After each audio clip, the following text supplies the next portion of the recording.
that's force that exceeds the level that's reasonably necessary to accomplish the purpose. The purpose is to make the arrest or to detain. That was all done here. We all saw that. It was over. The man was of no threat to them at the point where he started to put him on the ground and put his knee on him. And it's a very different situation in Columbus, where the police arrived in the scene and there was a woman about to stab somebody.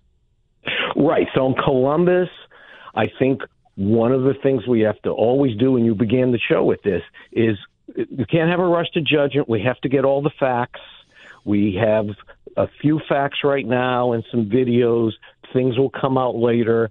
Maybe it's because I'm a lawyer, but I always like to see as much as I can see before I like to give an opinion on it, because we just don't know what is out there. It's still pending an investigation, of course. And we want to stress this.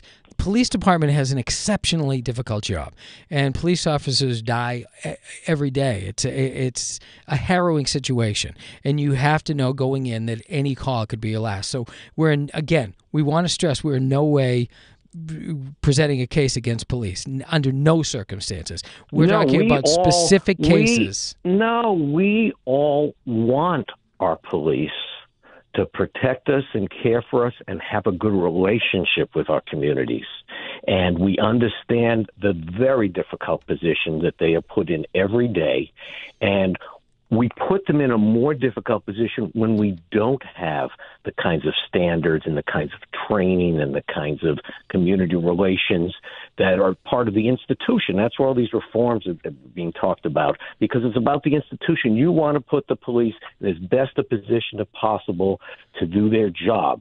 And part of their job in many circumstances is to de-escalate things as opposed to have confrontations get out of hand. And that's for the safety of the person and for the safety of the officer. Of course, we respect that police have an extremely difficult job. And we even saw it in the Derek Chauvin trial that the police want trustworthy and good policemen as well. And that's why some of the people in the prosecution's case were members of the police department. Well, I think that's a really good point. You just don't see that. Yeah. We're not just fellow officers, but supervisors. They all came in and said, this is completely wrong. This is not what we're taught. This is not what we do. This was completely over the line. And, that goes a long way. I have police officers and retired police officers that have been clients of mine, or I deal with in the professional level. Every one of them who I spoke to about this case before the trial ended said, I hope he gets convicted. That was horrible. That is absolutely wrong, totally over the line, and it's completely disrespectful to our profession.